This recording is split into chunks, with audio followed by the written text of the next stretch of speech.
This is a full house. They heard there was going to be candy. Well, happy Valentine's Day, everybody. Let me just pass this around. Keep our tradition here. That's from me. That's from Jake. Jake insisted. I just have one thing at the top, and then I'll hand it over to our National Security Advisor. But happy Valentine's Day. As you all saw last night, the President and the First Lady called Representative-elect Swazi to congratulate him on his big win. Just over a week ago, Congressional Republicans killed the toughest, fairest bipartisan border security deal in a generation. In other words, or in their own words, they cited Donald Trump's concern that the deal would be effective and undermine his politics as their reason for opposing it. Faced with the choice of joining President Biden and the Border Patrol Union to secure our border, Congressional Republicans instead sided with Donald Trump. Fentanyl traffickers and smugglers, all because of politics. You all saw the president's reaction when the speaker blocked border security. He said, "I want to be absolutely clear about something. The American people are going to know why it failed. I'll be taking this issue to the country." Tom Swazi put congressional Republicans' killing of border security at the forefront of his campaign. Here's the Wall Street Journal this morning. Swazi called for securing the border and attacked Pilip for critiquing Biden's border approach without providing an alternative. Swazi endorsed a bipartisan deal that would have established a new asylum process at the border. And what happened? The people of New York's 3rd District issued a strong repudiation of Republicans who put politics ahead of national security. But shockingly, House Republicans are still at it right now, siding with Donald Trump, Vladimir Putin, and Tehran against our defense industrial base, against NATO, against Ukraine, against our interests in the Indo-Pacific. They have a chance to learn a valuable lesson here. Stop what you're doing, put our national security first. And now, as you all can see to my right, the National Security Advisor is here, Jake Sullivan, to speak to House representatives and how the urgent need for them to take action to pass the National Security Supplemental. Jake, the floor is yours. Thank you, Karine, and happy Valentine's Day to everybody. I'll make a statement, and then I'd be happy to take your questions. Yesterday, the Senate took important action to advance America's core national security interests by overwhelmingly passing the National Security Supplemental Agreement. This bipartisan legislation will allow the United States to continue to support the people of Ukraine alongside our allies and partners as they fight every single day to defend their freedom and independence. It will provide Israel what it needs to defend itself against Hamas terrorists and other terror threats, and help replenish Israel's air defenses so they're prepared against threats they face from Iran and Iranian-backed militia groups like Hezbollah.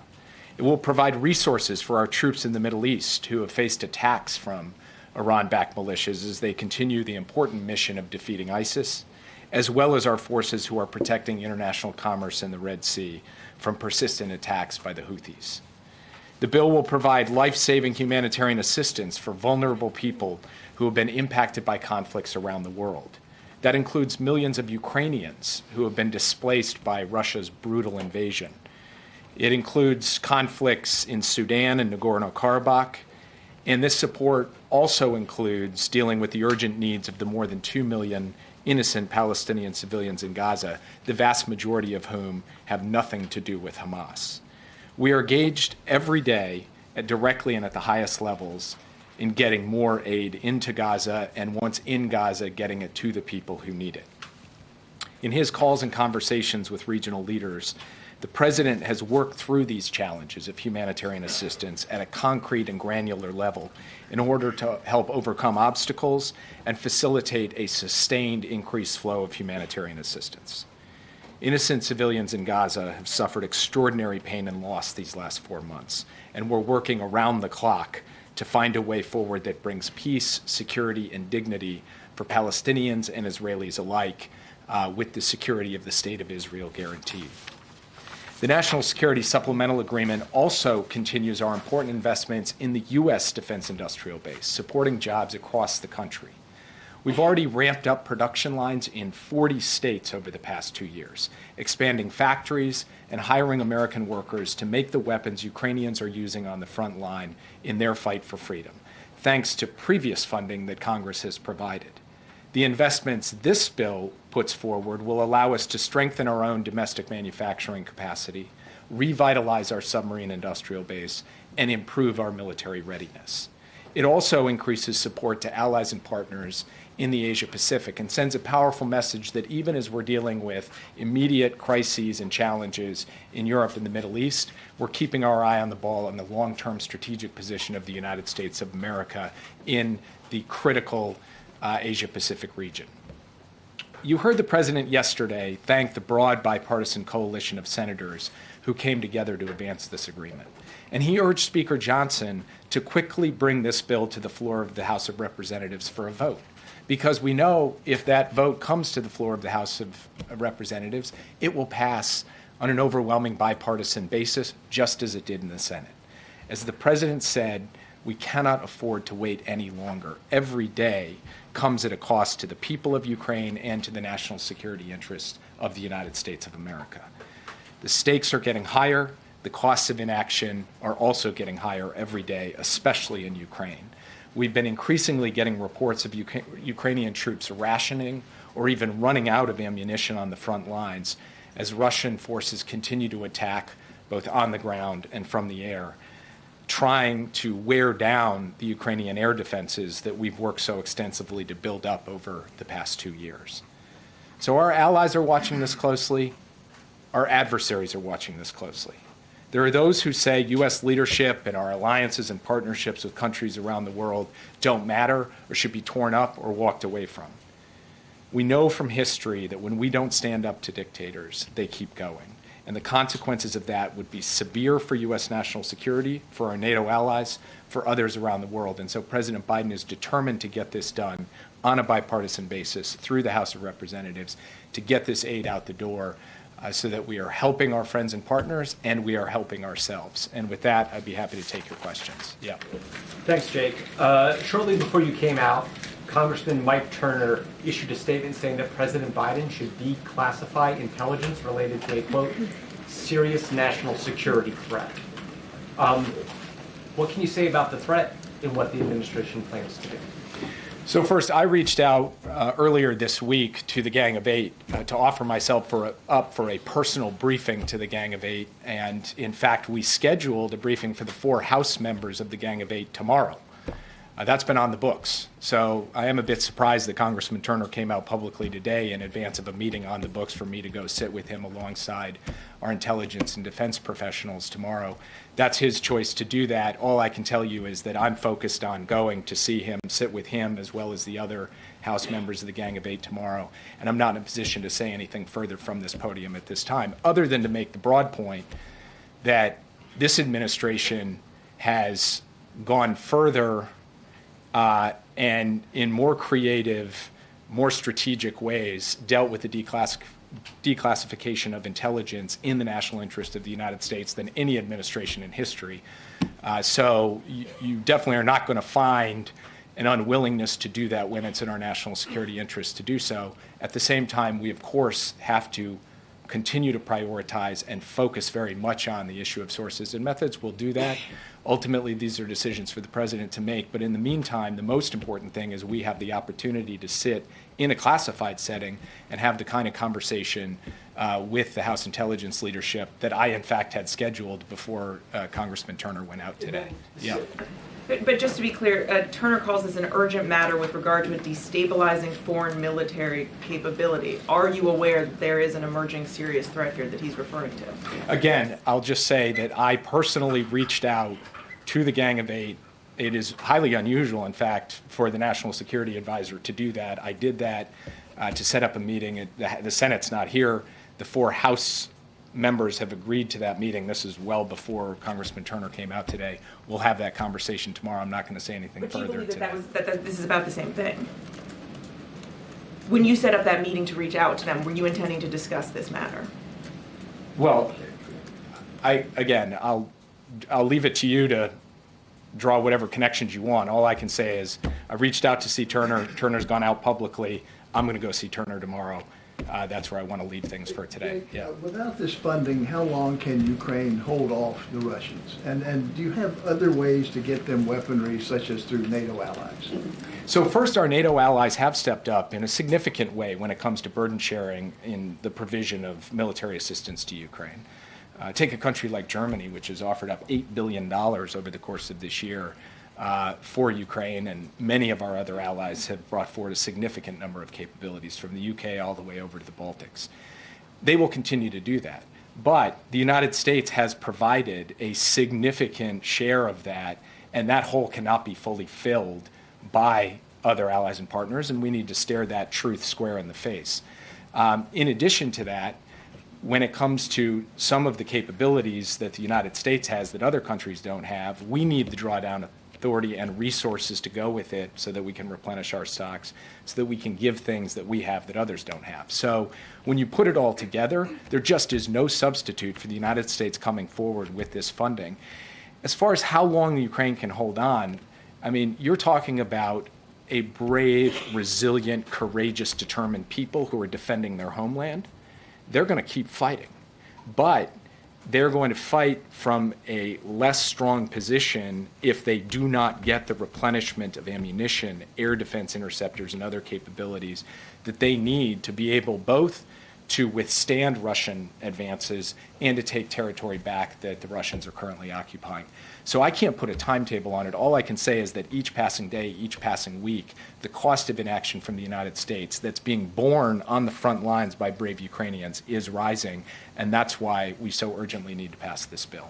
Yeah. I have a question on the Middle East, but just a quick follow-up on what Congressman Turner said. Is there anything you can say to characterize what this threat is or what country it involves? I mean, should the public be alarmed at this point, since he has said this publicly? I'm not in a position to say anything further today. Like I said, I look forward to the discussion with him, and obviously from there we will determine how to proceed. But standing here at the podium today, I can't share anything further. And my question on the situation in the Middle East.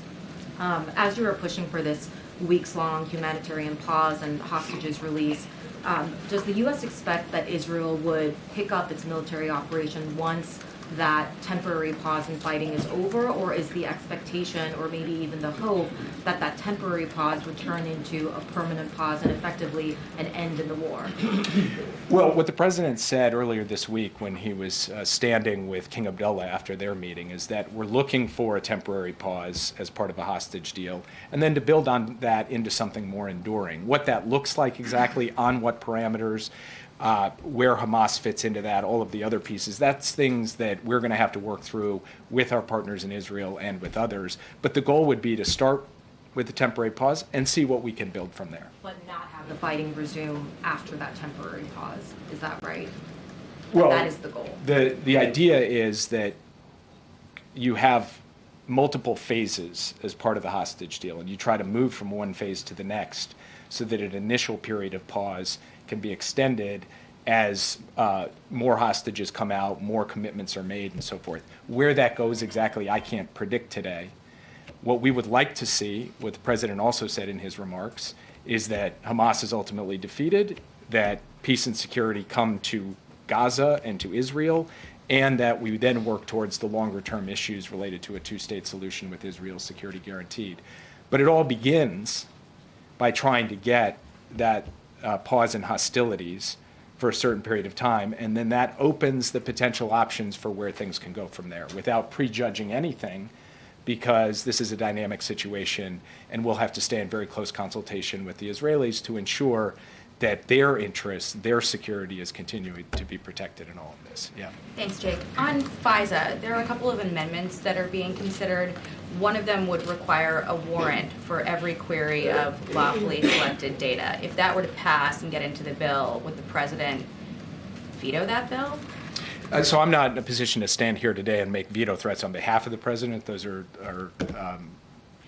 decisions for him to make. What I will tell you is that we do not believe that that serves the national security interests of the United States. And in fact, today I will be making that case to a number of members that the warrant requirement as conceived is not the best way actually to ensure the protection of the personal privacy of Americans. There are a number of other elements of the bill that we have supported that would reform and update FISA to protect the civil liberties of Americans, but a warrant requirement from our perspective would go too far in undermining the very purpose of FISA, and frankly, it would put victims at risk.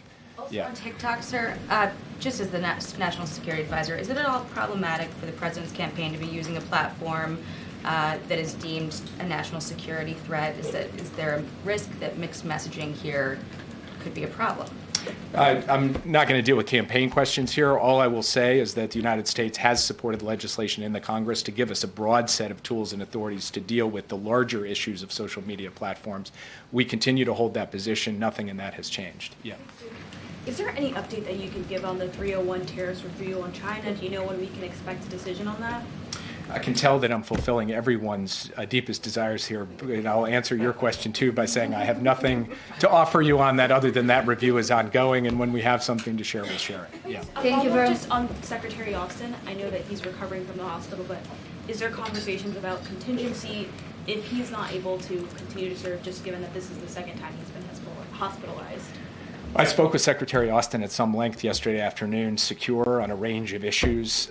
He is very much in the saddle doing his job, doing it as with the same level of effectiveness and capacity that he always has. And of course, there is protocol, but that protocol has existed for a long time. It's the delegation of authority to the deputy secretary who takes on the duties of an acting secretary. That happened a few weeks ago. It happened again yesterday. And that's all built into longstanding department protocols that ensure the sanctity of the chain of command. That's how we intend to continue to proceed. Yeah. I want to ask you about Israel in a second, but just a quick follow-up just to put this to rest. Obviously, the House Intelligence Chair speaking out about a imminent, or he doesn't say imminent, serious national security threat. The lack of your ability to say anything has the potential to raise distress for some Americans. In the simplest of terms, can you tell Americans that there's nothing they have to worry about right now in terms of what he describes as a national security threat? Look, I think in a way that question is impossible to answer with a straight yes, right? Because Americans understand that there are a range of threats and challenges in the world that we're dealing with every single day. And those threats and challenges range from terrorism to state actors. And we have to contend with them, and we have to contend with them in a way where we ensure the ultimate security of the American people. I am confident that President Biden, in the decisions that he is taking, is going to ensure the security of the American people going forward. And I will stand here at this podium and assert that, look you in the eye with confidence, that we believe that we can and will and are protecting the national security of the United States and the American people. Perfect. Thank you for your answer. I just want to ask you then about Israel, which is my primary question here, which is that the White House has said it would like to have from Israel a credible plan in terms of what it's going to do in Rafah to avoid civilian casualties there. What does the White House believe that plan needs to look like, and what is the consequence for Israel if it doesn't meet that desire of the United States? So I'm not going to lay out all of the details standing here at the podium because those are intensive conversations we're having with the Israeli government right now in detail. But broadly speaking, it means being able to deal with three realities. One reality, you've got more than 1 million people in a very small area, and those people have to have a place to go that is safe. A second reality is that the aid that Palestinian civilians rely upon comes in through Rafah.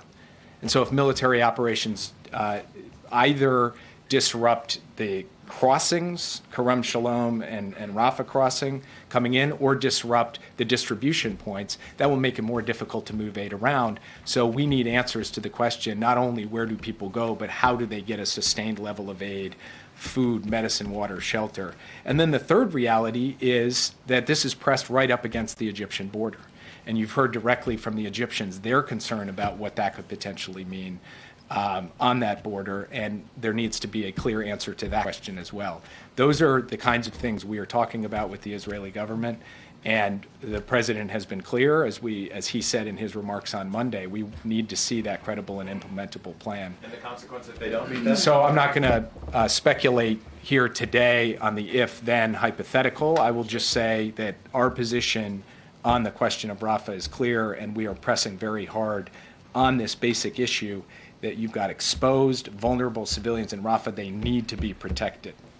Thank you, Jake. Yeah. Yeah, thanks, Jake. What is your response to this idea pushed by Donald Trump that foreign aid should be to other countries should be treated as a loan? It's an idea, a concept that appears to have picked up steam with some Republicans, Senator Lindsey Graham, citing that as the reason he voted against the supplemental funding package. Look, there can be a place for loans and foreign assistance. There have been for a long time, but there's a number of categories of foreign assistance where that makes no sense. You know, try telling a Palestinian mother in Gaza that, you know, to get a piece of medicine they have to take out a loan. Humanitarian assistance in the best traditions, bipartisan traditions of the United States has never been a loan.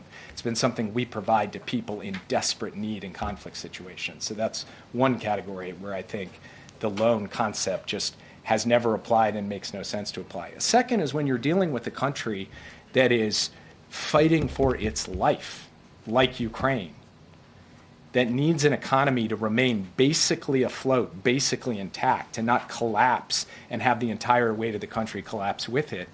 Talking about loans as opposed to providing the necessary infusion of cash is only going to make the economic problems of that country worse at a time we are trying to make them better, because a stronger, more stable, more secure Ukraine is in the fundamental national security interests of the United States. So there's another place where it wouldn't make sense.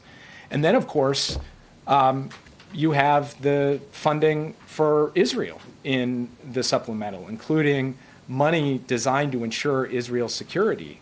I would ask the question, is Donald Trump and is Lindsey Graham saying that we should only be providing that money on a loan basis, or that the memorandum of understanding that has been supported on a bipartisan basis over the course of a decade should be converted into a loan? I think you would probably find them taking a different approach on that question. So from our perspective, we look at every element of U.S. foreign assistance through the lens of, does it help solve a problem, and does it help advance the security and values of the United States? And we believe that we can answer that question, yes, for what we're putting forward in the supplemental, and we believe we can put it forward for what's in our base budget as well. And then on another topic, are you able to confirm a Wall Street Journal report today that the U.S. is investigating potential use of white phosphorus by Israel on a recent attack in Lebanon? I mean, we look at reports that happen in all conflict situations all around the world. That's part of what we do to ensure our own compliance with international obligations, but I can't confirm any particular formal review of the kind that you're referring to. Yeah. Thanks, Jake.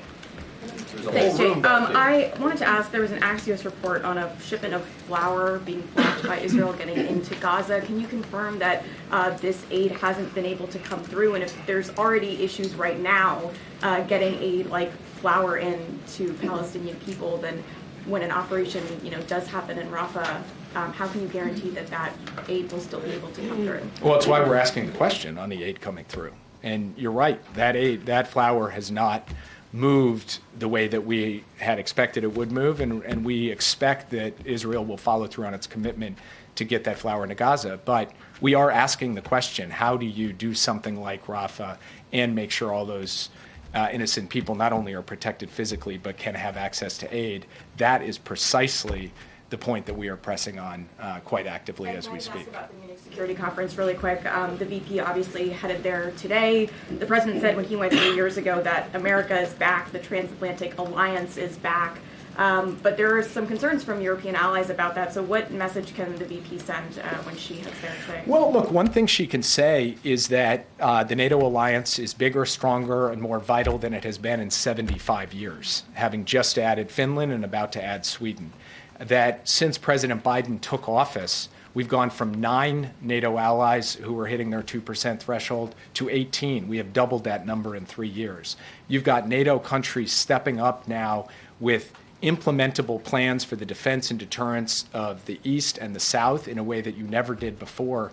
And you have unity among the NATO alliance in a way that has really been pretty unprecedented in modern memory. So she's going to go with a story to tell, not just about that, but about how the U.S. and Europe are aligned on some of the challenges we see from the People's Republic of China, how we're aligned on thinking about a clean energy transition, how we're aligned on sanctions against Russia and standing up for Ukraine.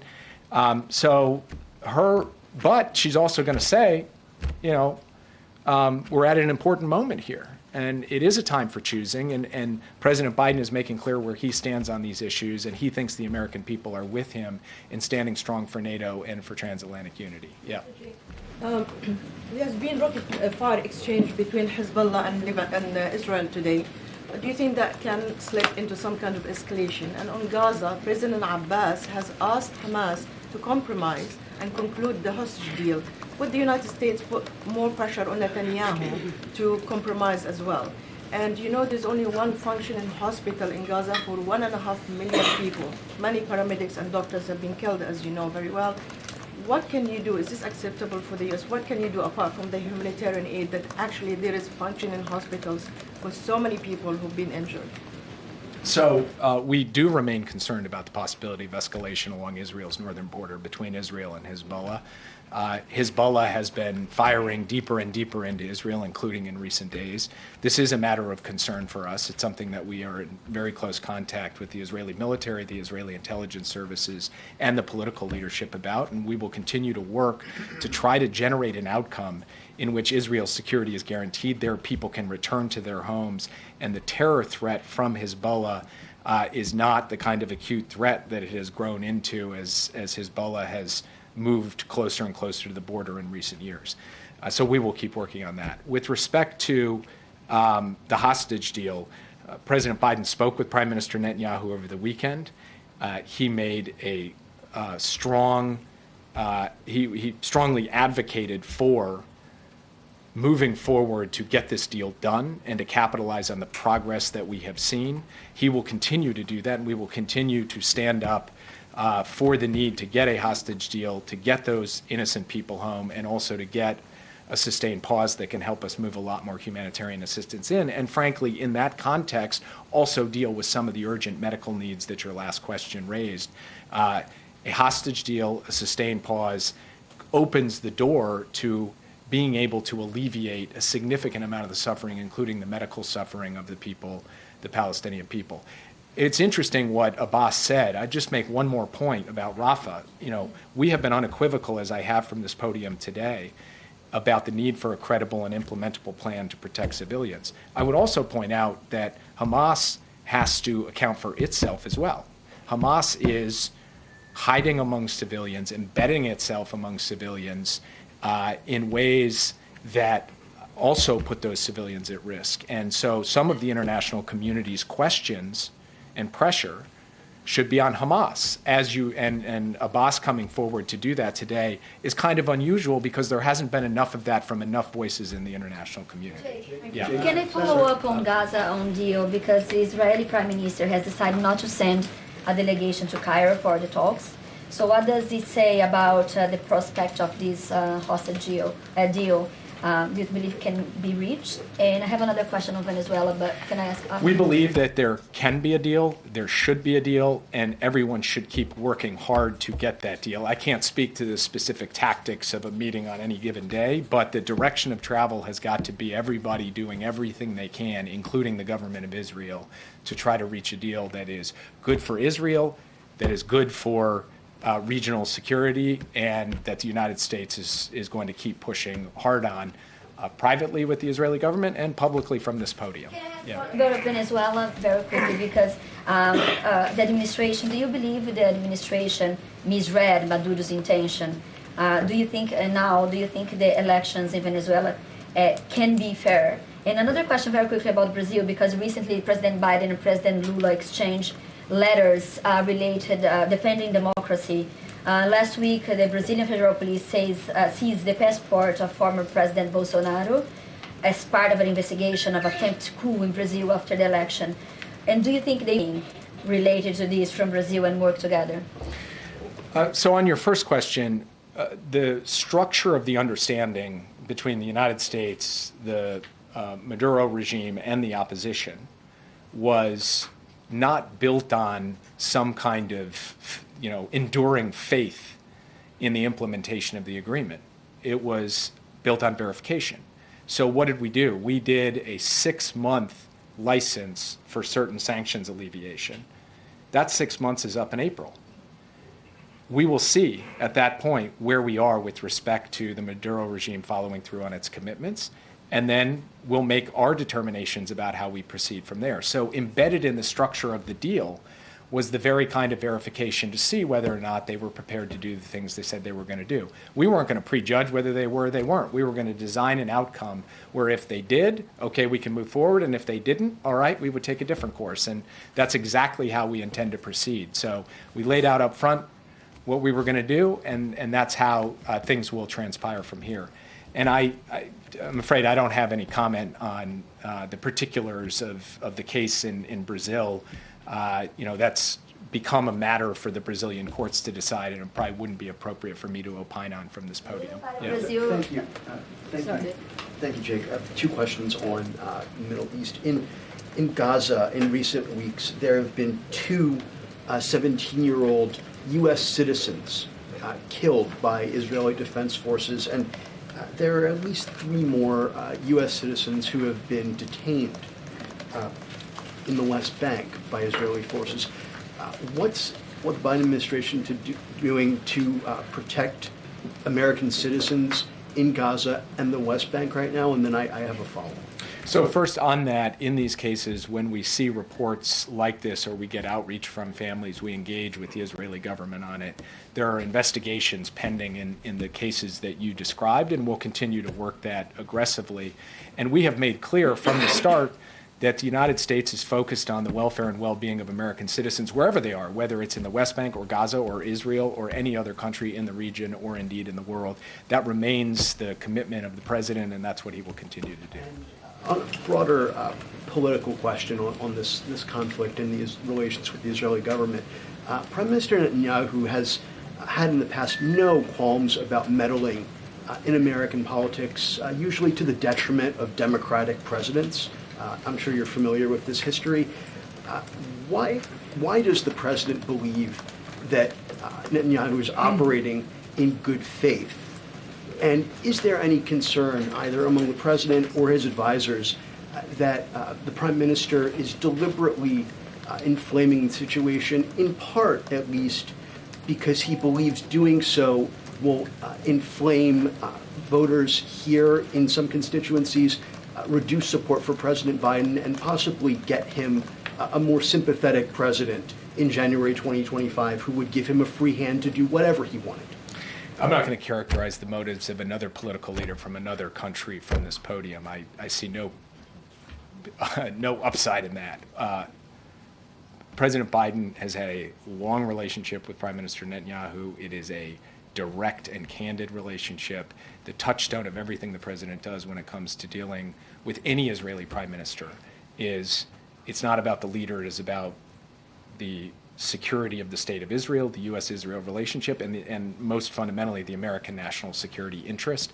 That's what's going to motivate his decisions, and I'll leave it at that. Having said that, yeah. Thank you, Jake.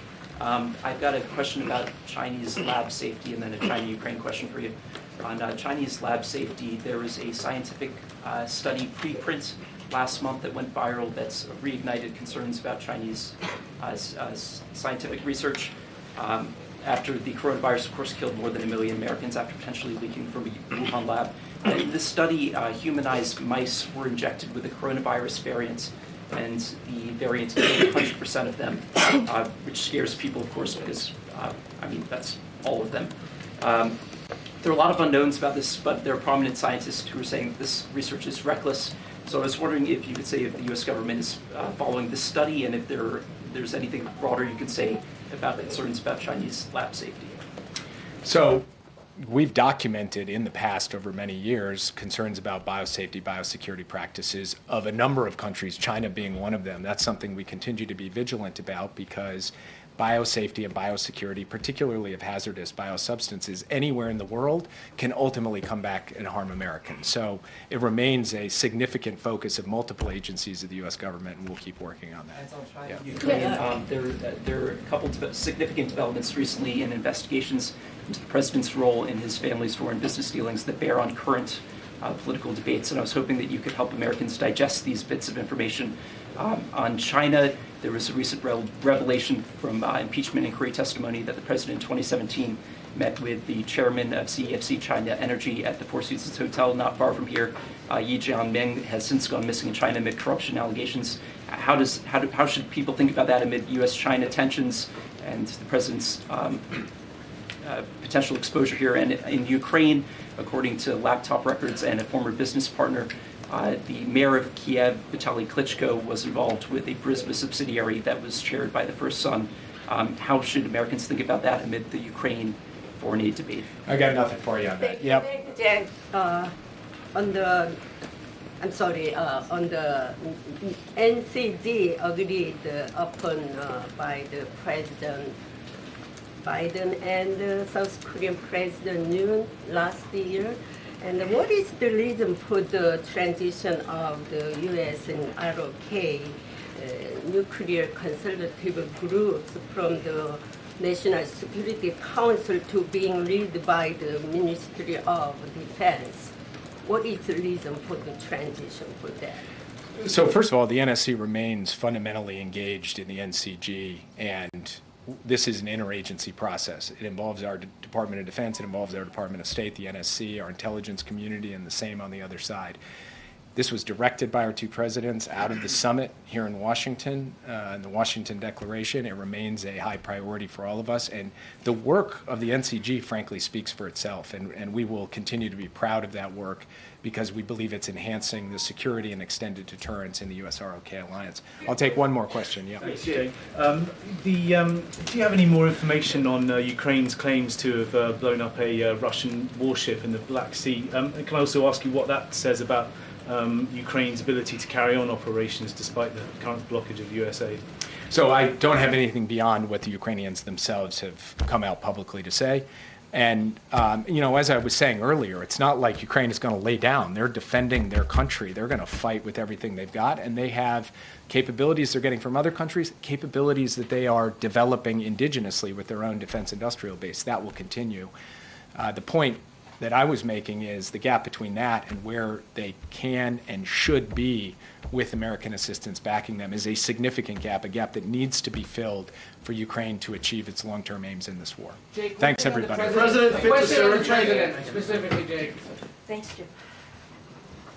Thank you, Jake. Hey, Josh. Good to see you. Good to see you. I will say this, it's been a while. I feel like... Yeah, that's true. It's true. Happy Valentine's Day. Thanks Happy for the Valentine's Day. Chocolate. Was it chocolate? No, it was bears. Yeah, yeah. I bought it, but I don't. Though, maybe Haribo. Oh gosh. Well, there you go. Heart candy. Right. So 2 questions. Yeah. First, is the White House confident that the Democratic-led Senate can and will move quickly to dismiss the impeachment case against Secretary Mayor? So, look, here's what I can say. And you saw the president's statement yesterday, last night on what occurred in the House. And we've been very clear about how we feel about what's occurring on the House. I do want to just, I know we've gotten this question a couple times. I do want to say that the president did connect with Secretary Mayorkas earlier today. And you saw the president's statement last night, which said that, history will not look kindly on House Republicans for this blatant act of what we believe to be unconstitutional bipartisanship. And so we believe that what occurred last night is baseless. It's shameful. We have to remember this is a secretary who worked really hard with the Senate to try to get that bipartisan agreement obviously with Republicans and Democrats as it relates to the border security. And we believe if that had been put into place, if it had been moved forward, it would have been the toughest, but also the fairest piece of legislation. Obviously would have been into law that would have dealt with a broken immigration system, beginning to deal with that, and obviously the challenges that we see at the border. And it's unfortunate that House Republicans prioritize politics instead of actually getting that done. I'm certainly not going to speak to the process of the Senate. The Senate is going to move forward in whatever way that they will. But we've been really, really, really clear that what we saw, that the vote coming out of House Republicans, they would rather play politics instead of doing their jobs. And we saw bipartisan support against the impeachment just last week. And so it is unfortunate that this occurred. It is truly unfortunate. And so I'm just going to leave it there for now. And then secondly, Speaker Johnson has suggested that he needs a one-on-one meeting with President Biden. Given that Johnson has said he doesn't feel rushed on foreign aid, would that one-on-one meeting help? I mean, look, and I appreciate the question, Josh, but the president met with obviously congressional leadership less than a month ago, just less than a month ago. And he made really clear how important it was to get that bipartisan negotiated legislation coming out of the Senate, how important it was to get that, to move that forward. And let's not forget, it's almost as the speaker is actually negotiating with himself, truly, because he first said he needed to see the border security in the deal, in the national security supplemental deal, right? Meaning like border security needed to be dealt with first, because obviously it was in the national security supplemental that the president put forward in October. He wanted to see that done first. We did that. The Senate delivered that. The Senate, the president, in a bipartisan way, delivered that. Then he doesn't want it. Then he doesn't want it in there, right? And so then, of course, the Senate goes back, takes it out, and presented a national security supplemental without the border. Then he's like, well, I don't want that either. So what is it? Instead he decides to choose Donald Trump. And let's not forget, there's fentanyl traffickers, right? That's what he sided with over the Border Patrol, over this president, and doing what majority of Americans wants us to do. He's the one killing this. He is. And what we believe is there is indeed bipartisan support in Congress for it. There is. And we've heard that. We've heard that there's bipartisan support. House Republicans like Andy Biggs have been explicit that it would pass the House if allowed a vote, and that should happen. Even in House Republican leadership is aligning, right? They're aligning. If you think about it, you just heard Jake Sullivan talk about how important it is to make sure we get that support to Ukraine, right?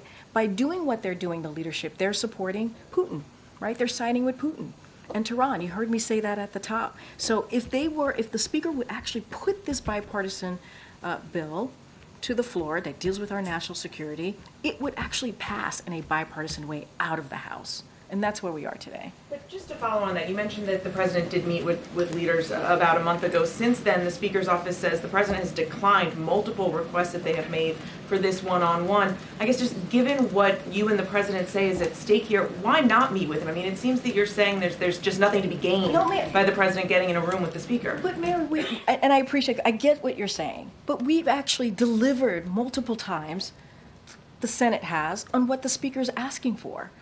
He first said he first said put the border security, if you're going to put border security into the national security supplemental, I want you to actually deal with it and come out with a deal that would move forward in a way that he would support. And that border security negotiated deal that came out of the Senate in a bipartisan way actually had provisions in there that he's talked about for a long time. And then he rejected that. And so then he was like, I could only move forward with a national security supplemental without border security. Then, in a bipartisan way, the Senate delivered on that. So what is there to negotiate? Really, truly, what is the one-on-one negotiation about when he's been presented with exactly what he asked for?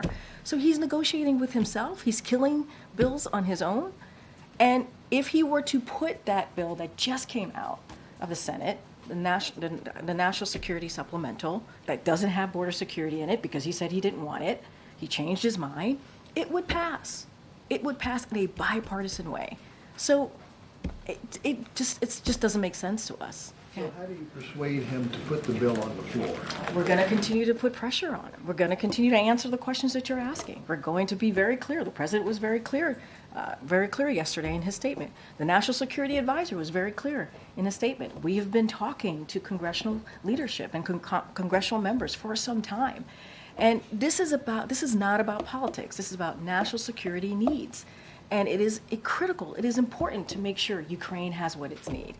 It is critical and important to make sure we continue to give what Israel needs to defend themselves against a terrorist organization. It is also critical and important to get that humanitarian assistance. You just heard from the National Security Advisor how important it is to get that humanitarian aid into Gaza. And so I think the speaker's confused. I think the speaker doesn't understand what it is that his job is. Put that bill to the floor. Put that bill to the floor. It will get bipartisan support. Okay, Jared. Does the White House still believe that there is an opportunity to sort of reopen the border and immigration talks, or is that basically off now? I mean, look, we want to continue to move forward with the challenges at the border. That's what we want to do, having those conversations, getting the necessary funding, the policy, the real policy, meaningful changes. I mean, that's what was so important. We spent the last couple of months talking to the Senate in a bipartisan way. I mean, to deal with an issue that's been around, the immigration system, a broken system that's been around, we've been dealing with for decades. So we're always open to have those conversations, always. But, House Republicans want to do something different. They sided, again, I was very clear, they sided with Donald Trump. That's what they decided to do. They sided with fentanyl traffickers. That's what they decided to do. When you have the Border Patrol Union saying that they support a piece of legislation, that's important. That's important. When you have things in that bill that they, meaning House Republicans, have talked about endlessly for years, and now they turn their backs on it, that doesn't make sense. That doesn't make sense. Of course we want to move forward with dealing with that issue in a real way. Go ahead.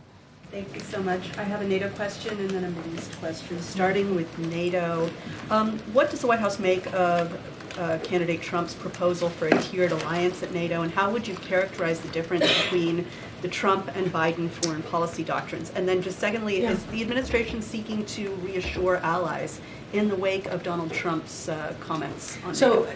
National Security Advisor literally just answered that question moments ago, so I would refer you to what to the transcript. He did a wonderful job laying out how that all works. So I would refer you to Jake Sullivan's comment just moments ago. Look, I want to be really careful on making any comments on a 2024 election, and so I'll say this more broadly: the president has restored our alliances and made stronger in the world because of what this president has been able to do. And he knows every commander-in-chief's first job, right? Their first job is to make sure that the American people are safe. That is what the president understands. And so NATO is now, because of his leadership, it's now larger, as you know, and it's also the most vital that it's been because of what this president has been able to do. And I think this president leadership speaks fully and speaks really loudly with our closest allies. And it is truly appalling what was said. It's unhinged, and it endangers our American national security and global stability when you hear that coming from a former president.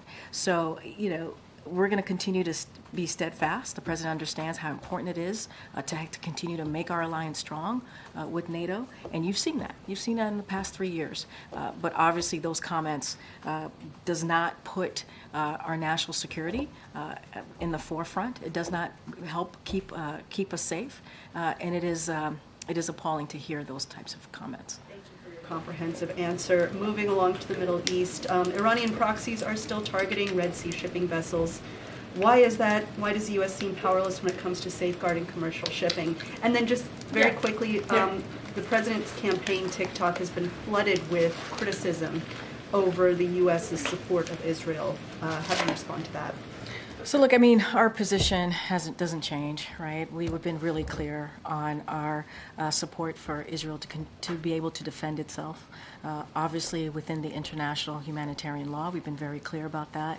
You've heard from Jake Sullivan and my other National Security Council colleagues, and you've heard from the president directly how important it is to do that. How important it is also to make sure that that we protect civilian lives in Gaza. We've been very clear. That is why we're working so hard. The president, you saw the secretary, just a couple of days ago be in the region, and we're working so hard to get that humanitarian aid so that we can get American hostages home, so we get that humanitarian aid home into Gaza. And so that's always going to be what we're going to lean into, continue to make sure we deliver on, and so that's not going to change. Obviously, I can't speak to a campaign TikTok. I'm not something that I can speak to, but that has been our position and will continue to be. Campaign issue. These are Americans who are asserting their feelings on this. And we have said we say at all times, right? It is important. We believe it's important for Americans we value their opinion. We know this is a difficult time. We get that. We get that this is an incredibly difficult time, and we value and always make sure, obviously bring the space. Make sure there's space available for folks to share their concerns, and so that's something that we've been very consistent here with. Karine, Secretary Blinken spoke with Paul Whelan yesterday. What prompted that phone call, and is there a new offer put up by the United States to secure his release? What can you tell us? So you talked Secretary Blinken. So I would obviously refer you to the State Department to get more on that particular conversation. Look, we have been very clear. We are always clear about believing and working very hard to make sure that Paul Whelan and also Evan come home. And we do everything that we can. We're having those conversations to make sure that happens. I wish today, as I'm standing in front of you, I can say that there's a deal and that we've made progress on that. I just don't have anything to share. But we want to see Paul Whelan come home to his family and his friends, and we want to see Evan come home. And don't have anything to share on any deal or any further discussion, but obviously we have been very, very clear about that. No deal, but can you say that there's been another offer? I just don't have anything to share about another offer. As you know, in the past, we have put forth offers that has not been taken seriously by the Russians, and we're going to continue to do everything that we can to get them home to their families and loved ones.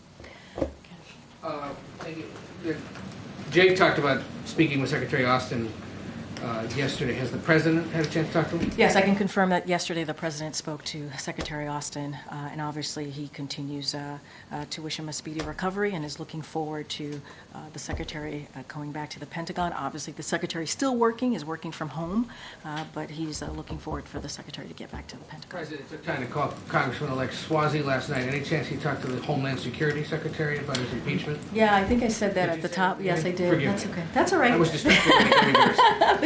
the candy gummy bear, the hard candy gummy bear. And just real quick, we asked Jake about this earlier. It seems to have really kicked up a hornet's nest. If there's anything more to know later about this alleged serious national security threat, would all just love to be, briefed or informed in whatever way you guys can. The timetable on his meeting, for example, moves up to today or something. I understand. And Jake did say at this time he's not in a position to speak about this. I'm going to leave that to our national security advisor. Obviously, it is in his lane, very much in his lane, but I will make sure that I pass that along. But yes, just to answer your first question, as I did moments ago, the president did call Secretary Mayorkas earlier today, and they had a conversation. I'm not going to get into their private conversation, but they did connect. Oh, my goodness. I'm going in the back. Go ahead, way in the back. Go ahead. No, right, yeah. We've spoken here about the White House's outreach to Republicans about the Senate foreign aid bill. But, for example, Representative Alexandria Ocasio-Cortez was on TV last night sort of saying that she was a little bit skeptical about the humanitarian provisions in that bill. Mm-hmm. What is the White House doing in terms of outreach to more progressive Democrats? So, look, our Office of Leg Affairs and other White House officials are always in direct contact, continuous contact with congressional members, obviously congressional leadership as well. So I can assure you that we've had regular conversations. I'm not going to get into private conversation. We hear the Congresswoman's concerns. I just don't have anything to share outside of what she said. Next week is the second anniversary of Russia's invasion of Ukraine. Should we expect sort of programming around that? The president's given sort of big speeches about that in the past. Yeah, and as you know, he went to Poland. He went to Ukraine, actually, in a war-zone country, obviously, last year, and Poland. I just don't have anything to share about any travel or remarks remarks. Go ahead, Annie. Thanks. When Secretary Austin was initially hospitalized, or when the news came out about that, the White House said that there would be a hot wash about his hospitalization and why that information hadn't been shared more quickly.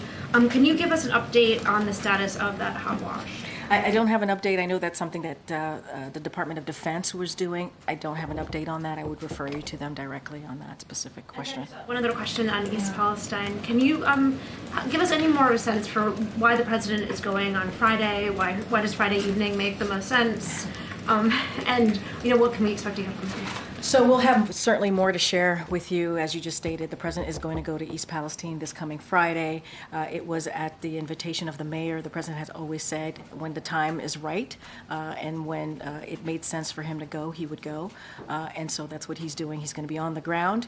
He's going to get a briefing on what's happening. He's going to hear directly from the people of Palestine. And obviously this administration is continuing to make sure that Norfolk Southern is held accountable. And we want to make sure that we support the community as it moves forward. And they have said they do not want to be defined. The community does not want to be defined by this one event. And so the president's going to be on the ground. And we've had those key important agencies, FEMA, including DOT and others, and EPA obviously on the ground since day one, making sure that the community has what it needs. And we're going to obviously continue to call on Congress to pass the Bipartisan Railway Safety Act. So, in short, the president's going to hear from the community. We've been there since day one, hours after the derailment. We continue to be on the ground. We want to make sure that the community knows that we're going to do everything possible to hold accountable Norfolk Southern, and the president's looking forward to having those conversations and getting the briefing on the ground. So we'll have more. Go ahead, in the back. A new poll found that nearly 1 in 5 Americans believe that Taylor Swift was part of a plot to help President Biden win the election. And this conspiracy is particularly resonating with voters who believe the 2020 election was stolen. Is the White House concerned at all about this conspiracy theory and the fact that so many Americans believe it? Look, I mean, we've talked about this before. Obviously, what we saw on January 6th in 2021 spoke to that. It was an attack on our democracy, and the 2,000 plus angry mob that was there falsely believing that it was their right, or they could be able to turn over an election. That was, by the way, there were Republican judges, Democrat judges, many others who said it was one of the safest elections that we've had. And that the results obviously were the results of 2020. And so do we have a concern about our democracy and where it's going and protecting our democracy? The president speaks to this all the time. The president has made really critical key remarks about that. And does Americans care about that? You have a majority of Americans who actually believe that we need to protect our democracy, we need to protect our freedom. We saw that in the results of 2022 in that midterm election. That's what came out of that, one of the big issues that came out of that. And so we're always going to be concerned, obviously, and speak to it. And, there's a lot in front of Americans right now as it relates to our democracy, as it relates to our freedoms. Anything else, look, the Taylor Swift conspiracy, that's for others to speak to. I'm not going to speak to that from here. Okay. The president said yesterday that he would be taking questions today or tomorrow. What was he referring to? I don't have anything to share at this time. As you know, the president takes questions from you all often. I don't have anything on the public schedule to speak to. As you know, the president's going to be in Ohio on Friday. Just don't have anything to share on his public schedule. This is the second time, I think, in as many weeks that he has referenced taking questions at some point in the near future. I'm just wondering, are White House advisors having discussions about generally the president finding more opportunities to take questions from reporters? I mean, he said it last week, and he did. He took questions from you on that Thursday when he said that he would get back to you on Thursday or see you on Thursday. He gave remarks and took questions. So, look, we always try to find ways for him to have engagement with all of you. He takes initiative, obviously, on his own many times, whether it's on the South Lawn, whether it's on the road, whether it's here at the White House, to take questions from all of you. I just don't have anything on his schedule to speak to at this time. Was he likely referencing some kind of speech like he gave last week and then questions afterwards? I mean, I really don't have anything to share on the schedule. I would say, maybe, who knows? We'll see if something lands on his schedule. You guys asked me yesterday, and I'm always very, very careful on that. It's Valentine's Day. He wants to share his love with all of you. I just don't have anything. I mean, yesterday you do it before dinner time. Oh, you have a date night tonight. Oh, you're a good guy. Glad that's in the official.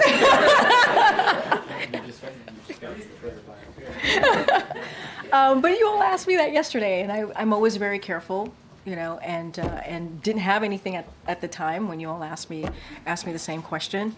Look, I just don't have anything right now to speak to the President's public schedule today or tomorrow. But stay tuned, as we like to say from here. Stay tuned. All right, everybody. Okay, we'll see you tomorrow. The 3 police officers shot today in D.C. Yeah, I'll say something about that because I think that's important. Give me 1 second. There were 3 police officers shot No. while trying to make an arrest. No, I understand. I understand. I got you. So let me just say a couple of things here. First and foremost, our hearts go out to these officers and their loved ones. The President is praying. They make full recoveries, and he is deeply grateful for the sacrifices police officers make to keep our communities safe. This shooting is yet another distressing and painful reminder of the toll gun violence is inflicting on families, on our communities, and obviously on our nation. It's why the President has taken executive actions to help keep guns out of the dangerous hands, and DOJ is implementing the new gun trafficking law in the Bipartisan Safer Communities Act, but it's not enough. We need Republicans in Congress to act. We need them to be willing to make sure that communities are safer. That's what we continue to ask them to do. The President is going to continue to take action to fund the police with billions of dollars in his budget that he's put forth every year, but he needs Republican lawmakers in Congress to make sure that they put law enforcement first, as well as the President has been doing. In D.C., homicides are up, crime is up, carjacking is spiking. Simple question. Does the President believe the nation's capital is safe for Americans from across the country to come visit? I mean, look, we hear the reports and see the data as well. And all violent crime anywhere is completely unacceptable, not just here in D.C. We're going to call them all out in communities across the country. Everyone in every community in this country wants the same thing. They want their families to be safe and not get into politics on this. The President is wanting to make sure that communities feel safe, and we're not seeing that from congressional Republicans. We're just not. They continue to get in the way. The President has taken action. He puts that in his budget every day, making sure that we make communities safer, and we're just not seeing that from Republicans. And so we're going to continue to do our job here.